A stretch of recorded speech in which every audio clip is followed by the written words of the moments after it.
ओम तत्सद ओम तत्सद ओम अखंड मंडलाकारं व्याप्तं जन सरासरं तत्प्रदं दर्शितं जन तस्मै श्री गुरुवे नमः।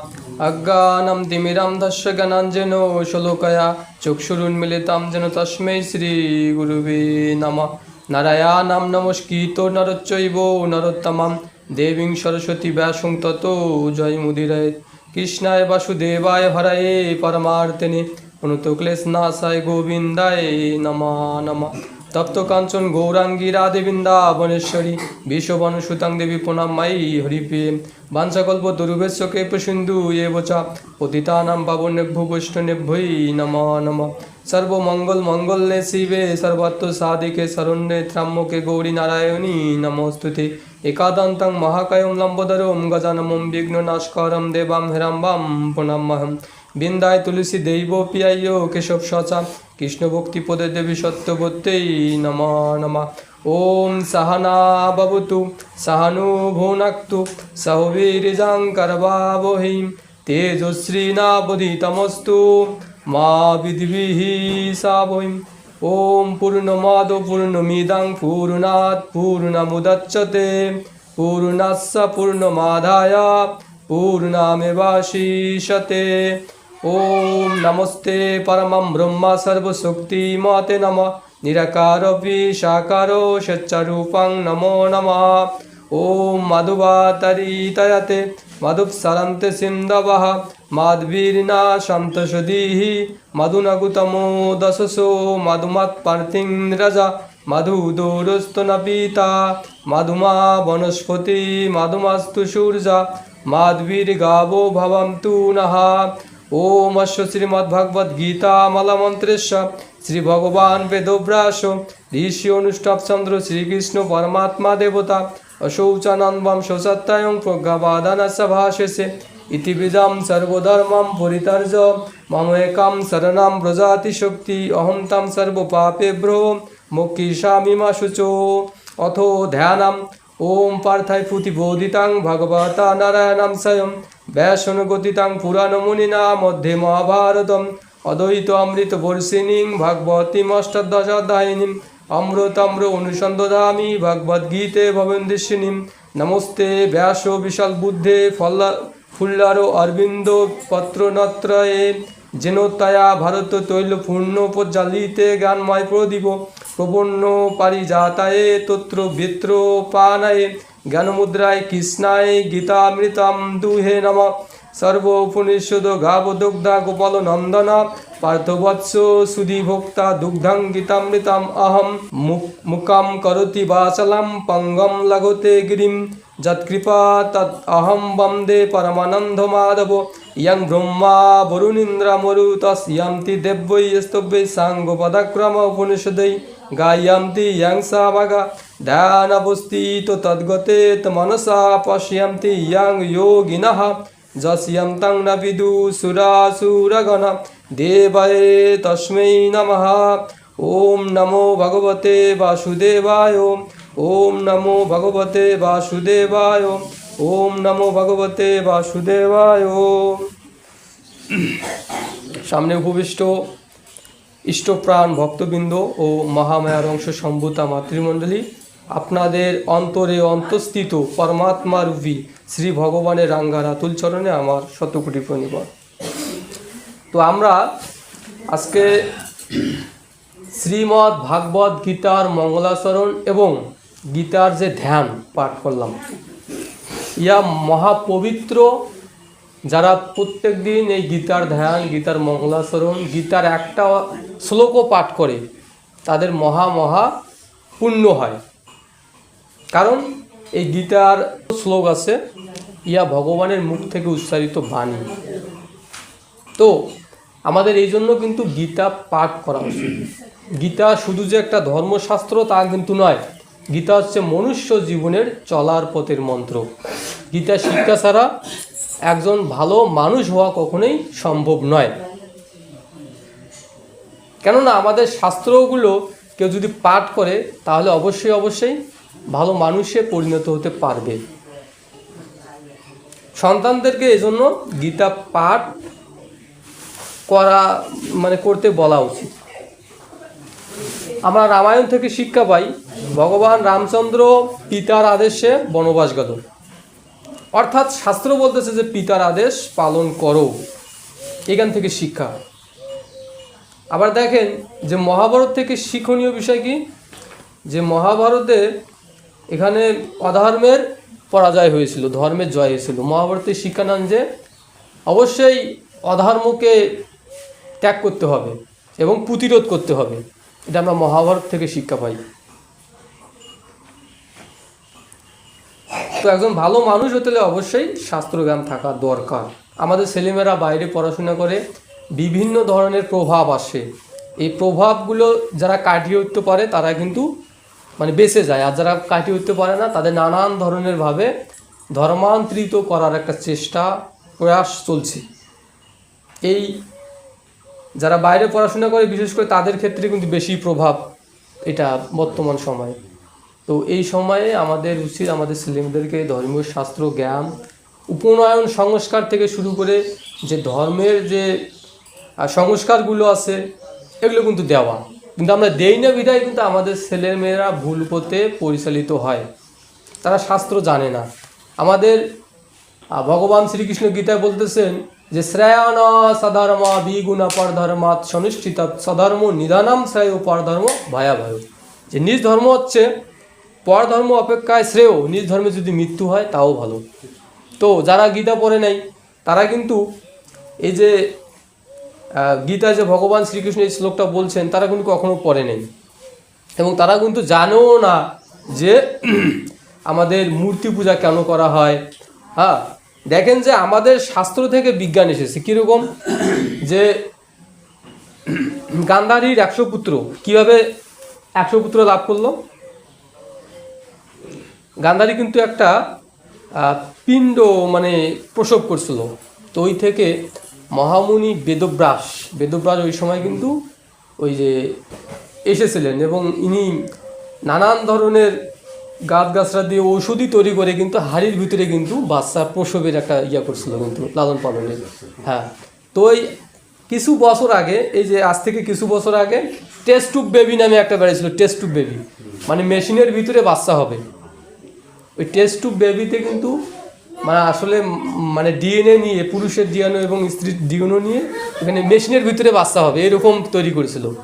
এটা করতে পেরেছে আমাদের সহস্র সহস্র বছর আগেই ভগবান বেদব্যাস করে দেখিয়েছেন। তো দেখেন যে বর্তমানে বিমান যে ওড়ে না, দেখেন যে আমরা শাস্ত্রে পাই যে রথের কথা, আকাশযান, আকাশে উঠতো রথ, এরকম কিন্তু ছিল। যে আমাদের ধর্ম থেকেই বিজ্ঞান এসেছে, ইয়া মানতে হবে, অসম্ভব বলতে কিছু নাই। আমরা কিছুদিন আগে বলছিলাম যে যে পঞ্জিকায়, দেখেন যে পঞ্জিকায় কখন জোয়ার হবে, কখন ভাটা হবে, কখন চন্দ্রে গ্রহণ লাগবে, সব কিন্তু তারা 1 বছর আগেই কিন্তু লিখিতেছে। তো আমাদের শাস্ত্র, আমাদের মুনি ঋষিরা এমন শক্তিধর ছিলেন, তারা আয়ু পর্যন্ত গণনা করতে পারতেন যে একটা মানুষের আয়ু কত হবে। এই হচ্ছে সনাতন ধর্ম। সনাতন ধর্ম হচ্ছে চিরন্তন সত্য, ইয়া পরিবর্তনশীল না। আপনারা হয়তো ভাই এগুলো কথা আগেই শুনেছেন, কারণ ধর্ম কিন্তু ওই আগে পরিবর্তনশীল না, যে আগে একরকম ছিল এখন একরকম না। ধর্ম কিন্তু আগ থেকে যেরকম ছিল আমরা জানি না যে এটা এরকম। তো সনাতন ধর্মের বিধি বিধান কেউ যদি পালন করে সে একজন ভালো মানুষে পরিণত হতে পারবে। তো সুখ কোথায় পাওয়া যায়, এই বিষয়ের উপর একটু কথা বলি। সুখ কোথায় পাওয়া যায়? যে ধন রোজগার করা বা সংসার, পুত্র পরিজন, এগুলো হচ্ছে সুখের প্রয়াস। কিন্তু বাস্তবে শাস্ত্র বলতেছে সুখ কোথায়, যে ধন জন, সম্পদ। শাস্ত্র বলতেছে সম্পদ স্বপ্ন শশাঙ্কায়া যৌবন কুসুমোপমাম। তরিত চঞ্চল আয়ুষ্য কস্য সজ্জনাত ধীতি। বলতেছে স্বপ্ন সম্পদ স্বপ্ন শশাঙ্কায়া। স্বপ্ন হচ্ছে সম্পদ হচ্ছে স্বপ্নের মতো, আর হচ্ছে কুসুম ফুল, হ্যাঁ, যৌবনাম কুসুমোপমা, মানে যৌবন হচ্ছে কুসুম ফুলের মতো, মানে কুসুম ফুল যেমন যে ফুল যেমন থাকে না একসময় ঝরে যায়, এরকম হচ্ছে যৌবন, আজ আছে কাল থাকবে না। তরিত চঞ্চল মা আয়ুষ্য, মানে আয়ু হচ্ছে তরিতের মতো চঞ্চল, যেমন কারেন্ট যায় আসে না, কখন জানি চলে যায় আয়ু। তরিত চঞ্চল মা আয়ুষ্য কস্য সজ্জনাত দিতি, বলতেছে যে আয়ু হচ্ছে এই কারেন্টের মতো, যায় কখন নাকি চলে যায়। তো এই যে সম্পদ জন এগুলো কিন্তু সুখের কারণ নয়। আপনারা সুখী মানুষের গল্প কখনো শুনছেন? সুখী মানুষ, একটা মোড়লের অসুখ হয়েছে, এখন বলতেছে ডাক্তার এসে বলতেছে যে সুখী মানুষের জামা পরলে তার অসুখ দূরীভূত হইবে। ক্লাস 10-এর কিন্তু পড়াটাই যায়। সুখী মানুষে এখন সুখী মানুষ খোঁজা শুরু করে দেন। এই মোড়ল যে কিন্তু অসুখে পড়ছে, এই এক সময় কিন্তু মানুষের নানান ধরনের ক্ষতি করছিল। হ্যাঁ, অসুখ ধরছে, এখন অসুখে কয়েছে ডাক্তার কাছে যে সুখী মানুষ ছাড়া, সুখী মানুষের জামা পরলে এর অসুখ দূরীভূত হইবে। সুখী মানুষ খুঁজাখুঁজি শেষ, পৃথিবী শেষ করে দেন, জঙ্গলে বন জঙ্গলে শেষ। যাকে জিজ্ঞেস করে যে সুখী, তুমি কি সুখী, সে বলতেছে না আমি সুখী না। বড় বড় অট্টালিকা, তারপরে বলতেছে আমি সুখী নই। তো শেষে কিন্তু বনে একটা মানুষের দেখা পড়লো, বললো যে হ্যাঁ আমি সুখী মানুষ। তা বলতেছে তোমার জামা কোথায়? জামা নাই। বাড়ি কোথায়? বাড়িও নাই। ওই যেখানে পায় ওখানে ঘুমায়। তো এই হচ্ছে সুখী মানুষ, যে যার ধন আছে সে কিন্তু আরো চায়। হ্যাঁ, কথা আরো সে আরো লাগবে, আশার শেষ নেই। সুখী কিন্তু কেউ নাই।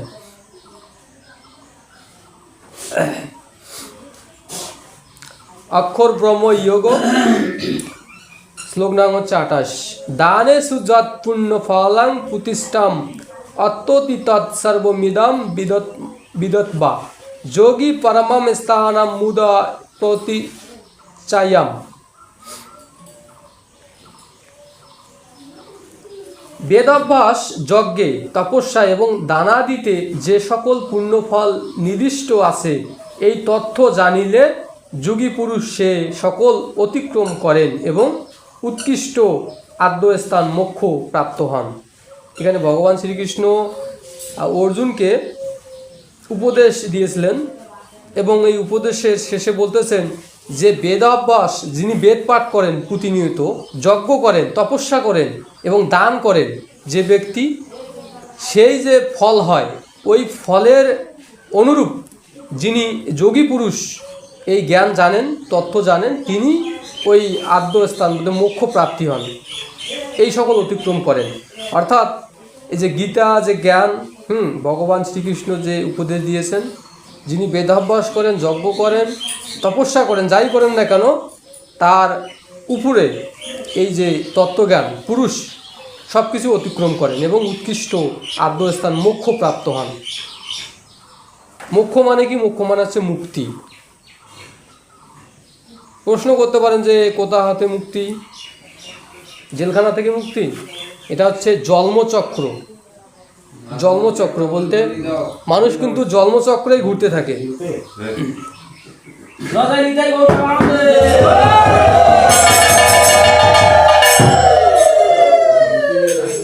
মানুষ কিন্তু জন্মচক্রেই ঘুরতে থাকে। দেখবেন যে একটা মানুষের বলতেছে যে 84 লক্ষ জুনি, চতুরক্ষু তিলেক্ষু শরীরেষু শরীরী নাম, বলতেছে 84 লক্ষ জুনি আছে। এই 84 লক্ষ জুনি কিন্তু ভ্রমণ করতে হয়। ভ্রমণ করিতে করিতে কেউ যদি কদাচিৎ কখনো ভগবানের গুণগান, ভগবানের নাম কীর্তন মনে প্রাণে শোনে, তাহলে তার মোক্ষ প্রাপ্তি সম্ভব। এখন শোনাটাও শুনতে হবে মনে প্রাণে দিয়ে, শুনে শুনেও কিন্তু অর্জন করা যায়। যা করেছিল সে ভরত ঋষি। ভরত ঋষি যে হরিণ রূপ ধারণ করলো, শুনছেন তো গল্পটা মনে হয়? তো তখন কিন্তু উনি কিন্তু ঋষিদের আশ্রমে এই যে বেদ কথা, ভগবানের গুণগান কথা শুনে শুনে কিন্তু তিনি মোক্ষ প্রাপ্তি করতে পেরেছিলেন। শুনে শুনে, কিন্তু আমরা এইখান দিয়ে শুনি ওইখান দিয়ে বার করে দিই। শোনাটাও শুনতে হবে মনে প্রাণে, তাহলে কিন্তু কাজে লাগবে। এবং শ্রদ্ধা ভরে ভগবান শ্রীকৃষ্ণ গীতায় বলতেছেন যে অশ্রদ্ধা ধান পুরুষ ধর্মস্য পরন্তাপ অপ্রাপ্য মাম নিবতন্তে মৃত্যু সংসার বর্তমানি। বলতেছে যে যার শ্রদ্ধা নাই, ভক্তি নাই, হ্যাঁ, ওই পুরুষ, ওই ব্যক্তি আমাকে পায় না। মৃত্যু সংসার বারবারে যাওয়া আসা করতেই থাকে। অর্থাৎ শ্রদ্ধা সহকারে শুনতে হবে ভগবানের গুণগান, নাম কীর্তন। শ্রদ্ধা দরকার, প্রথম আছে শ্রদ্ধা দরকার। যদি শ্রদ্ধা না থাকে তাহলে কিন্তু শুনেও কোনো লাভ হবে না। সাধুকে শুধু যে আমরা যে বেশভূষা নিছি, তিলক মালা করছি, আসলে এটাই কি সাধুর লক্ষণ, না আরও কোনো লক্ষণ আছে? যে কিন্তু ওই অনন্য কাজ করে কিন্তু ও সৎ কথা বলে, সৎ চিন্তা করে, মানুষের ক্ষতি করে না, ও কিন্তু সাধু। তা আমরা এই সাধুর আসন মানে বেশভূষায় নিছি, কিন্তু মনে মনে যদি কুচিন্তা করি, আন কথা করি, অন্যের খারাপ চিন্তা করি, তাহলে কিন্তু থাকলো। জন্য কিন্তু আমাদের কিন্তু আচরণও ঠিক করা উচিত।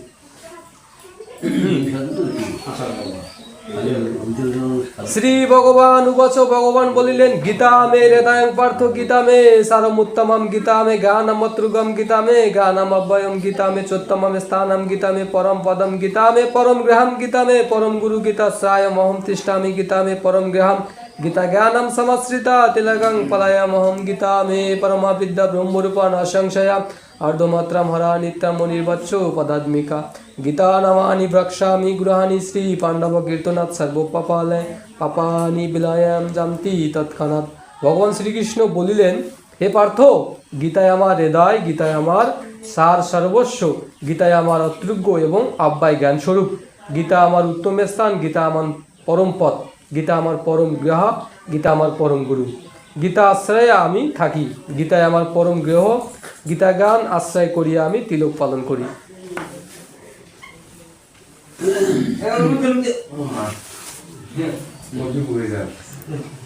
ওম গঙ্গা গীতা চ সাবিত্রী সীতা সত্তা পতিব্রতা ব্রহ্মাবলী ব্রহ্মবিদ্যা ত্রিসন্ধ্যা মুক্তিগৃহিণী অর্ধমাত্রা সীতা নন্দা ভবগ্নি ভ্রান্তি নাশিনী ইত্যেতানি জপ নিত্যং নর নিশ্চল মানস জ্ঞান সিদ্ধিম লবন্যতাম ততর্থে পরমম পদম। ওম সর্বে ভবন্তি সুখনা সর্বে সন্ত্র নিরাময়া সর্বে ভদ্রাণি পশ্যন্তো মা কচ্চিৎ দুঃখ ভাগ ভবেৎ। ओम यत्खरं परिपुष्टं मात्रहीनञ्च यद् भवेत् पुनः भवतु तत्सर्वं तत्प्रसादात् सुरेश्वरी। जय श्री कृष्ण चैतन्य प्रभु नित्यानंद, श्री अद्वैत गदाधर श्रीवासादि गौरभक्तवृंद। हरे कृष्ण कृष्ण कृष्ण हरे हरे, हरे राम राम राम हरे हरे। जय जय गीता।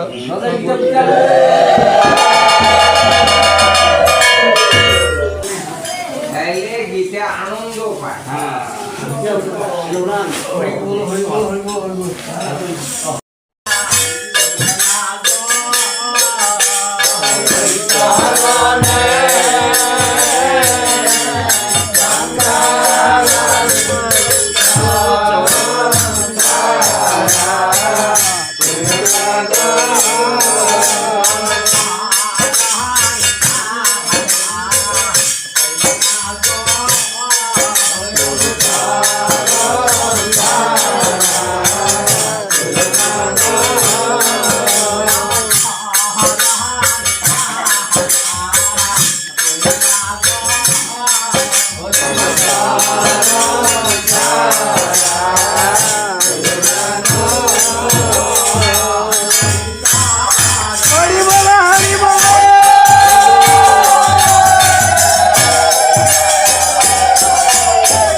রাধে